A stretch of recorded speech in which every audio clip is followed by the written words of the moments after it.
oração, né? Eu quero falar nesta noite sobre algumas orações importantes da Bíblia. Aí no Salmo 139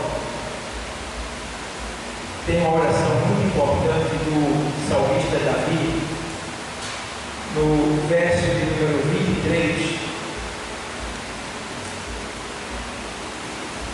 O texto sagrado diz assim: sonda-me, ó Deus, e conhece o meu coração. Prova-me e conhece os meus pensamentos. 139, 23, tá? Salmo 139, verso 23. Vou ler de novo. Sonda-me, ó Deus, e conhece o meu coração. Prova-me e conhece os meus pensamentos. Pensamento e coração é a mesma coisa, tá bom? Na Bíblia. Aqui na Bíblia, pensamento e coração é a mesma coisa, tá? Só no nosso idioma português é que pensamento e coração é diferente. Pensamento a gente entende como isso daqui, o QI, e coração a gente entende como essa bomba cardíaca. Mas o coração para Deus não é a bomba cardíaca. O coração para Deus é o pensamento, tá bom? Então, poder citar. Então a gente leu aqui uma oração. A primeira coisa que a gente precisa entender é que não existe um outro meio de se falar com Deus a não ser pela oração. E a oração, ela é um fator vital para a nossa alma, para a nossa vida e também para o nosso espírito. E a oração, ela é a respiração da nossa alma. Se eu não orar, a minha alma morre. Por que ela morre? Porque todo dia eu peco, todo dia eu falho, todo dia eu me mancho, eu me nego do pecado. E o sábio Salomão, ele diz assim: olha, em todo tempo sejam alvas as tuas vestes, e nunca falte o óleo sobre a tua cabeça. Então todo dia eu me nego, eu me mancho, tá? E por essa razão, que eu, que você, que nós, como servos de Deus, temos que manter essa conexão, esta ligação com Deus, que se chama oração. A oração é o elo de ligação do homem com Deus. Se o homem não orar, consequentemente a sua alma vai morrer. Por quê? Porque a oração, ou na oração, a gente se revela para Deus. A gente se revela para Deus. Jeremias diz assim, em 29:13, ele diz assim: buscar-me-eis e me achareis, quando me buscarem de todo o vosso coração. Então, Deus quer que a gente o busque de todo o coração. Essa busca é a oração. Quando ele fala de todo o coração, quando ele diz que a gente só vai achar ele se a gente buscar de todo o coração, o que ele está dizendo com isso? Ele está dizendo que nós devemos buscar ele com interesse, com plenitude de coração e de pensamento. Ou seja,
que ele não é fiel.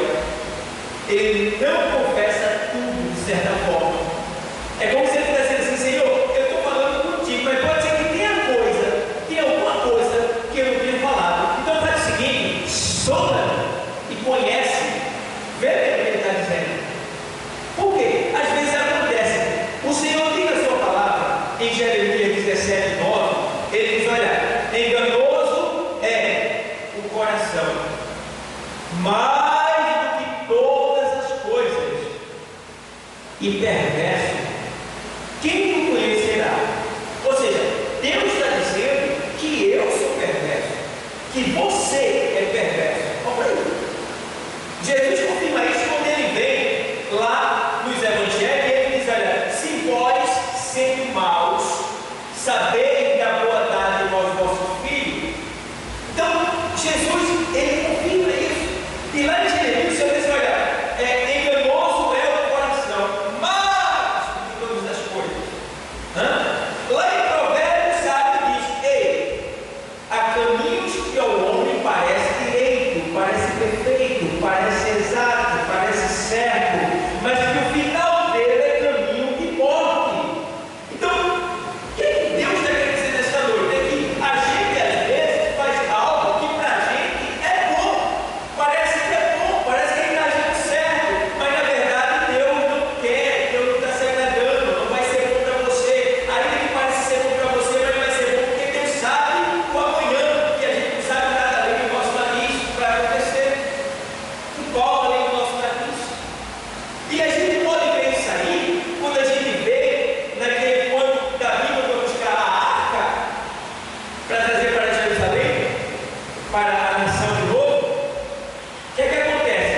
Davi manda buscar, e quando a arca está vindo em carro de boi, porque a arca não é para andar em carro de boi, é para ser trazido pelos levitas. E aí o que é que acontece? Quando ele vem trazendo a arca, não sei, o boi deve ter passado em algum lugar que desequilibrou a carroça e a arca ia cair no chão. E um dos soldados, chamado Uzá, foi segurar a arca para que ela não caísse no chão. Eu pergunto para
mas graças a Deus tem graça, que é o favor que a gente merece. A gente pode se ajoelhar e se consertar com Deus.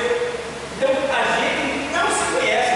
Aí eu gosto que eu não me conheço, todos se conhecem, a gente não se conhece, mas Deus nos conhece. E aí ele diz no 10, esse é o 9, no versículo 10, de 17, 9, 17 e 10, ele diz: ei, enganoso é o coração, mas de todas as coisas perverso, quem o conhecerá? Aí você diz assim: eu, o Senhor, esquadrinho os pensamentos, eu sou, eu vou nos quatro cantos do coração, para ver o que está lá, para dar ao homem segundo os frutos das suas obras. Olha aí, então Deus dá para falar aqui que a gente está pensando, agindo, e Deus tem que ter muito cuidado. Então, quando Davi diz: olha, sonda-me, ó Deus, e conhece-me, ele está reconhecendo que ele é mau, ele está reconhecendo que, embora ele falando para Deus, conversando com Deus, orando para Deus, pode ter faltado alguma coisa diante dele, pode ter negado, ser negado alguma informação, alguma coisa que está lá dentro. Irmão, isso acontece, isso é comum acontecer na nossa vida. Às vezes a gente chega até diante de uma santa ceia, e quando a gente está ali, tem alguém que está magoado com alguém, a gente tem que com alguém, a gente está com raiva de alguém, e aí o nosso coração nos engana. Não, mas tu está perdoado, não perdoa não. É a emoção do momento, o compromisso do momento, a pressão do momento, faz com que o nosso coração nos engane, dizendo que a gente não perdoou, está até perdoado, perdoado. E a gente vai lá e come, e bebe. E quando a gente sai daquelas portas, volta os mesmos sentimentos acerca daquela pessoa. E a gente vai levando a vida e não percebe que a gente está vivendo assim, mas Deus está sondando, Ele está julgando essa causa. E aí o que acontece? Como diz lá na passagem da ceia, né? Que por causa disso, há entre vós muitos fracos e doentes e muitos que dormem. Olha aí, partiu um pouco lá. Daí que a expressão está dorme, não é morreu. Porque a expressão dorme quer dizer que Deus guardou. Deus criou situação e tirou, guardou. Que é melhor guardar do que causando contenda, separando, com ódio no coração, desejo de vingança. Aí Deus criou situação, quem sabe preparar no hospital, quem sabe para o UTI, eu não sei como é que foi, lá Deus reconheceu, pediu a Deus para voltar, eu digo: tá bom, vai voltar, mas não é para a igreja não, se tu vai voltar é para o meu celeiro, ele vai ficar quieto, está grande lá embaixo. E aí guarda. E tem outro ponto, que ele diz assim: e há muitos doentes.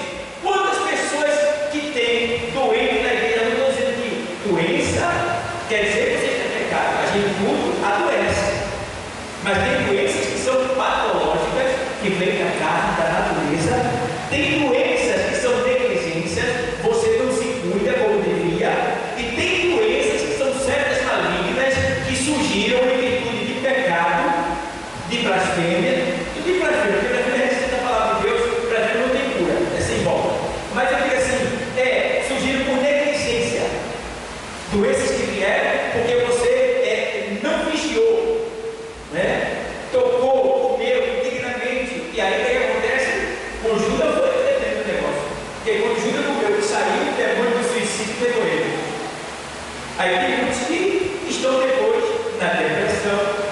Não estou dizendo que toda depressão é que a pessoa tem pecado, não estou dizendo que é uma das razões. Aí depois a pessoa pode pegar uma depressão, porque depressão geralmente gente leva a morte, se brincar, tá? Ou seja, a pessoa pode pegar ali uma fraqueza que não vai saber de igreja, pode partir para uma seita, uma heresia, alguma coisa parecida. Então, tudo isso pode acontecer se a gente não confessar o Senhor, se a gente não se deleitar no Senhor, se a gente não for fiel no nome do Senhor, porque Ele conhece o nosso coração. Eu posso te enganar, mas a Deus eu não consigo não. Eu não consigo não. E o apóstolo Paulo escrevendo em Timóteo, ele diz: olha, procura apresentar-te a Deus aprovado como obreiro que não tem de que se envergonhar. Então o primeiro ponto é quem? A Deus. Então eu tenho que diante de Deus chegar e diante de Deus, não é eu e ele. Eu digo assim: poxa Deus, ó Deus, eu te amo, tu és o amor da minha vida. Senhor, eu estou aqui, Senhor, me perdoe por isso, por aquilo. Senhor, eu não pode de ninguém, não tenho raiva de ninguém, já fui feliz de curar, por bem, a perdoar, vou apertar a mão, vou ajudar se precisar, vou estar junto, vou colaborar. Meu Deus passou, não vou cobrar, porque perdoa e não cobrar. E aí, Senhor, está aqui, ó, o Senhor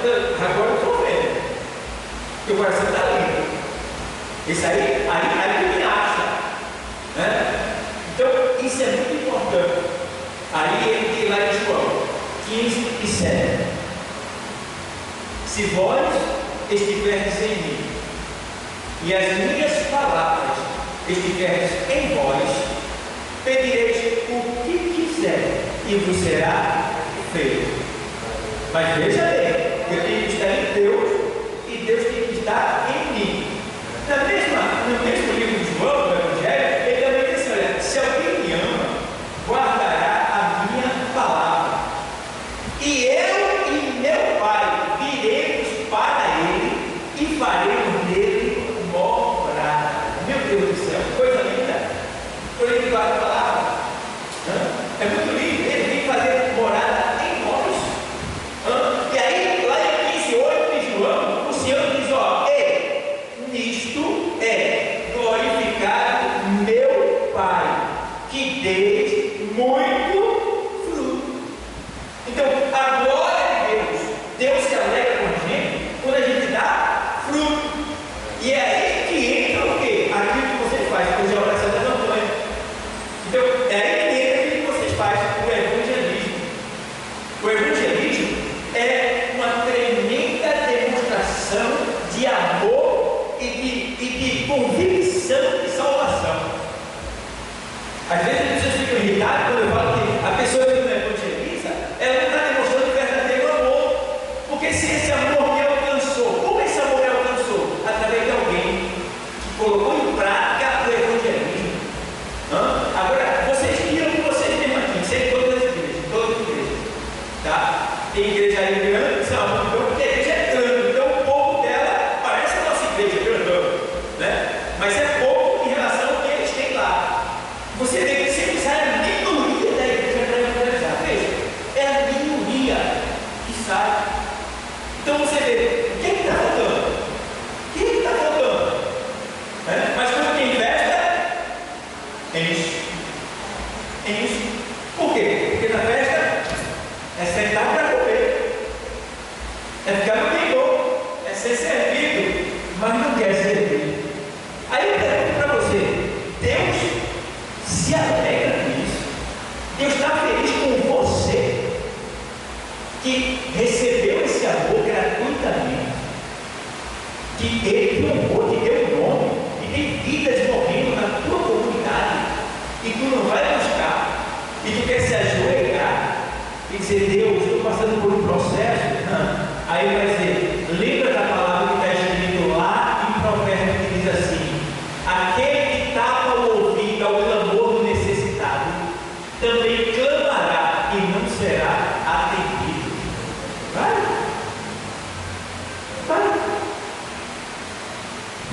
24 e 11 de Provérbios, o Senhor diz assim: livra. Deixa eu ler. Provérbios 24.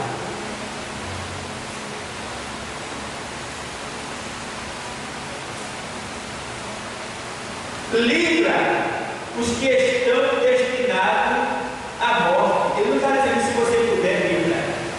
Se você puder, vá. Está no imperativo. Livra os que estão destinados à morte. Livra os que estão destinados à morte.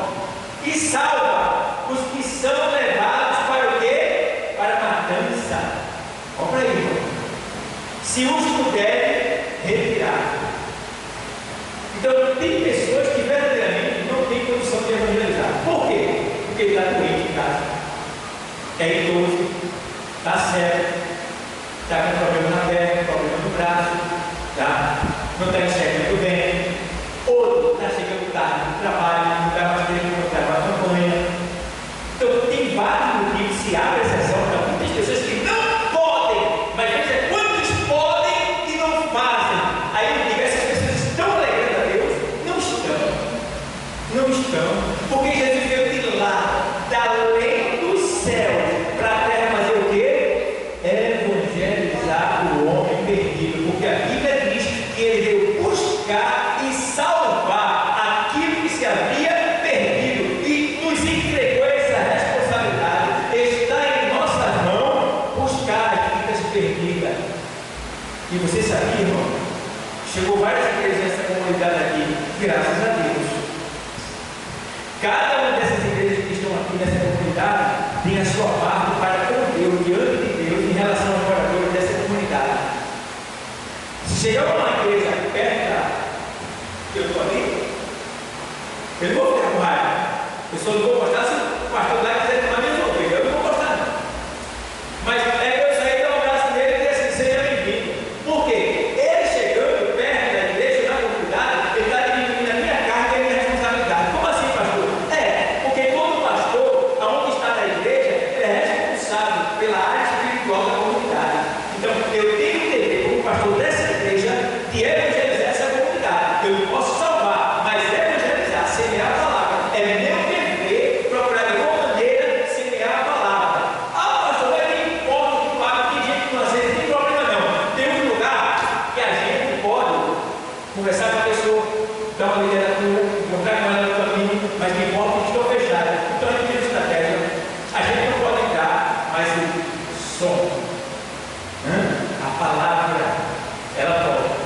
A gente bota o som próximo daquela localidade, faz um culto, a gente não pode entrar lá nem ir lá, mas a palavra vai, entra na casa dele, pega ele sentado no sofá, sentado na cama, e aí ele foi evangelizado, a gente está cumprindo com a nossa tarefa diante de Deus. Nós estamos em santidade, em verdade, alegrando o coração de Deus, fazendo o que Ele mandou e temos acesso ao céu, porque Ele disse: olha, nem todo que me disser o Senhor entrará no reino de Deus, mas aquele que faz a vontade de meu Pai que está no céu. Então essa é a vontade maior de Deus, é que nós aqui evangelizemos e ganhamos vidas para Cristo. Amém, igreja? Então, igreja, o salmista disse: solta-me.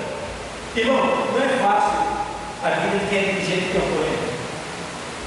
A irmã minha lá está triste essa semana. Eu tive que entrar no grupo, falei lá na igreja, já estou pregando 2 semanas sobre evangelismo, para o povo despertar. Graças a Deus despertou, voltou, uma boa turma voltou, né?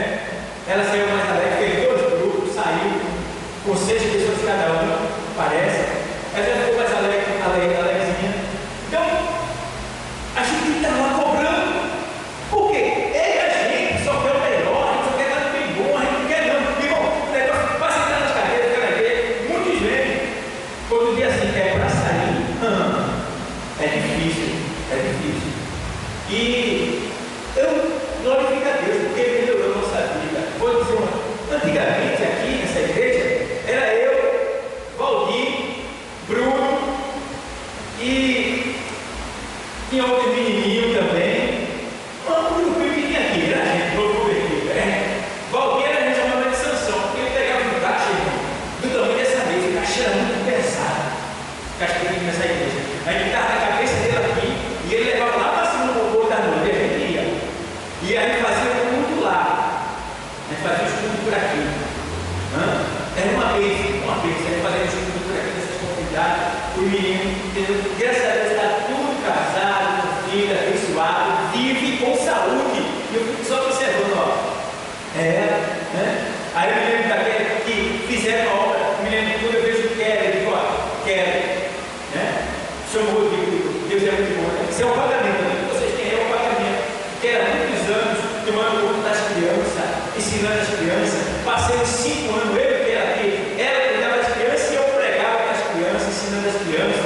E ele também estava no treinamento, crescendo também assim, aprendendo a palavra, né? Então, aqui, cuidando, aí o que acontece? Vem para lá e dá casamento, dá filho e prospera na terra. Eu estou falando algumas pessoas que fazem a obra. Deus não deve dar ninguém. Se fizer a obra, recebe, porque a Bíblia diz que o trabalhador é digno do seu. Aí, não trabalha, não evangeliza, só vem para a igreja comer e quer se ajoelhar e pedir as coisas. Meu irmão, a graça não é para isso, não, meu irmão. A graça não é carnaval, não. A graça não é de graça, não. A graça tem um preço. Sabe qual é o preço da graça? É a obediência a Deus. Até o marginal, na hora da morte lá, o preço que ele vai ter que pagar é obedecer a palavra e dizer: perdoa meus pecados e salva minha alma. Aí a graça vale. Então estou brincando com a graça. E a igreja tem que estar ligada, vigilando, porque a hora está chegando.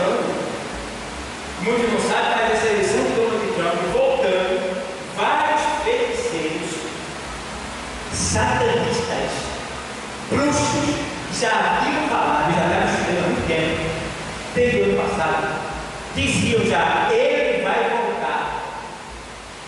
Já estava certo que ele ia voltar. Entendeu? E outro grupinho que está com ele agora é o grupinho que ganha dinheiro com doenças. Ele pode ter uma boa intenção, mas o grupo dele tem gente envolvida que ganha muitos bilhões de reais, milhões de dólares, sabe o quê? Disseminando doenças. E já tem doenças aí certas, para todo o carnaval aqui, tem 2 doenças já prontas. As moças da outra começam a querer contar, veio para o pastor Sinir, uma vez para a igreja. Avisa para a igreja. Hoje ele lá de novo veio falar comigo, dizendo, pastor, cuidado com quem está indo para a uva, ele não sabe nem incubar. Na incubação, mata. Cuidado. Então aí, olha a Deus, peça a Deus livramento. Deus me dê saúde, coma feijão, coma cuscuz, viu? Coma ovo cozido, tome vitamina C, vitamina D3, vá, compre um suplemento, tome cloreto de magnésio, tome essas coisas, se proteja, fortaleça seus organismos, porque o que está para mim aí é bomba. E tem mais, eu não posso falar que fica sem gravado, por isso que eu final do ar, está tirado uma vez, eles tiram de novo, mas quando acabar o vídeo aqui, entendeu? Então, eu aviso lá na igreja, tem um ano todo, avisei toda a Covid, eu avisei, porta fechada, não compliquei ninguém usar máscara, entra sem máscara mesmo, né? Usa quem quiser. A Feri vai pensar com fé, pastor, tem que comprar aquela pecinha para Feri, eu vou comprar aquela pecinha para Feri com fé, para quando você chegar com febre, eu dizer, volta para casa, quem que está aqui? É o pastor ou é Deus? Aí está aqui, não tem quem? Do Senhor, quem está aqui é quem? Deus, ou você tem fé, ou você não tem, está com medo de morrer, então você não Jesus ainda. Está com medo de morrer? Não aceitou Jesus ainda. Porque quem aceitou Jesus em verdade não tem medo de morrer, porque sabe que a morte é um tapete para tu passar e abraçar o teu Senhor que está te esperando, rapaz. Medo de morrer, conversa. Eu tenho medo de ter essa impressão. Doente.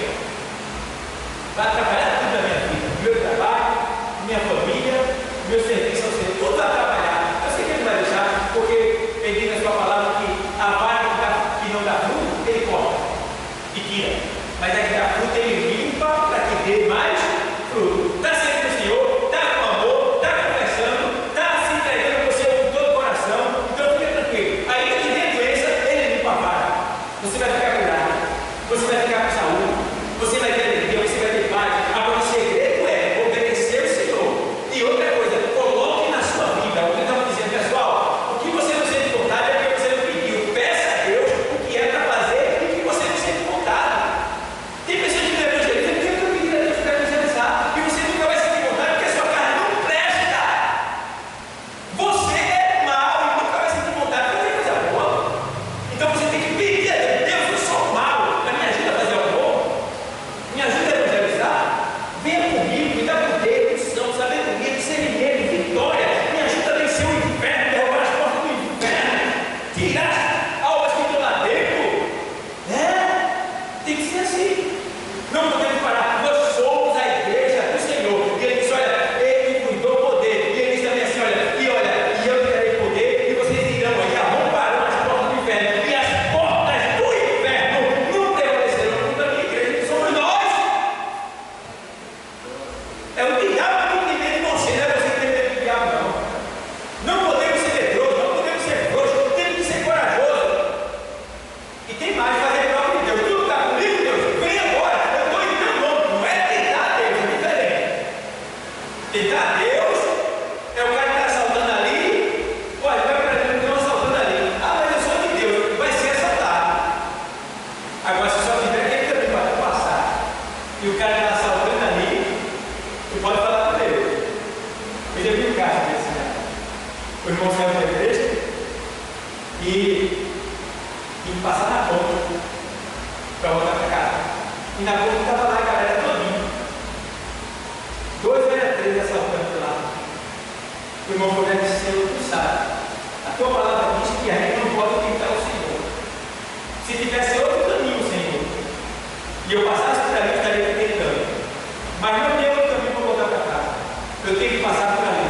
Então eu peço que o Senhor venha comigo. Seja o que o Senhor quiser. E o moço, uma vez assim, foi, passou, ele sobe na ponte, os caras estavam lá, aí os caras, boa noite, boa noite, boa noite, boa noite, boa noite, boa noite, boa noite, boa noite, boa noite, boa noite, boa noite, boa noite, boa noite, tá dando para entender? Boa noite, boa noite, boa noite. E você vai lá embaixo, tá? Boa noite, boa noite, boa noite. Está entendendo? Deus colocou ali um exército para passar por nós.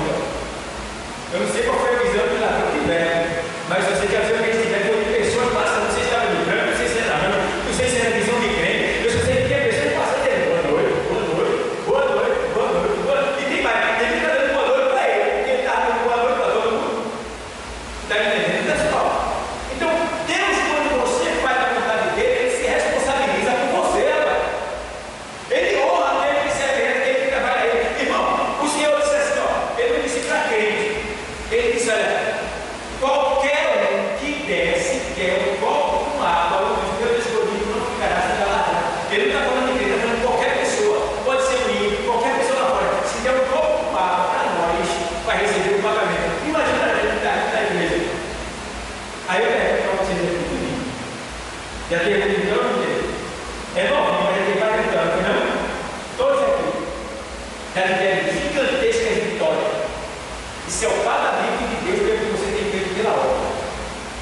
E vai fazer muito mais se você continuar perseverando, sendo fiel, tá? Orando, limpando o seu coração, lavando, tirando as imundícias de dentro que fica, tira, joga fora, lixo não presta, atrapalha o tua intimidade com Deus, porque uma certa vez lá em Isaías 59, você diz assim, lá em Isaías 59, o povo está dizendo, Senhor, a gente ora, a gente fala para o Senhor, a gente jejua, e o Senhor não responde a gente. O Senhor não dá resposta para a gente. Senhor, o que está acontecendo? Por que o Senhor está atendendo a gente? Aí Isaías 59, aí o Senhor diz assim, minhas mãos não estão encolhidas para que não possa salvar.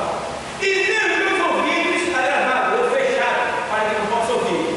Mas as nossas iniquidades, que é iniquidade? Falta de respeito ao direito dos outros. É você faltar com respeito à autoridade, é você não respeitar, é você faltar com respeito à lei de Deus, isso é iniquidade, falta de respeito ao direito dos outros. Mas as nossas iniquidades é que tem feito separação entre vós e o vosso Deus para que vos não ouça. E vai fazer para o pecado deles ali. Então, o pecado, ele faz separação entre nós e Deus. Entendeu? Então, ele precisa o quê? Se despojar do velho homem, do pecado, da sujeira, da imundícia, para agradar a Deus e poder dizer assim, Senhor, socorre, meu pai. Diga, meu filho, veja aqui. Feito ali, ele disse, não vai chover. Aí o Senhor fez, não vai chover. Opa aí, segundo o quê? A minha palavra. E Deus vai lá e bicha foi, rapaz. Aí você vai aqui, carinho, toma. E não choveu mesmo, não. E só choveu porque orou de novo. Está entendendo? Então, ei, você é a igreja do Senhor. Você representa a igreja do Senhor. Você representa Deus. Você é o profeta de Deus. É o servo de Deus. Dentro de você está a palavra de Deus. Então, ei, levante a cabeça. Seja corajoso. Seja ousado. Faça a prova de Deus. Deus seja comigo. Venha comigo. Me dê visão, autoridade, sabedoria, visão do céu, discernimento espiritual. E use para ver, para ser. Senhor, e faça-se a perna do aleijado, os olhos do cego, a boca do mudo, o ouvido do surdo. Assim é o que usa com grande poder. E Deus vai ter o céu para Deus será glorificado. Amém, igreja?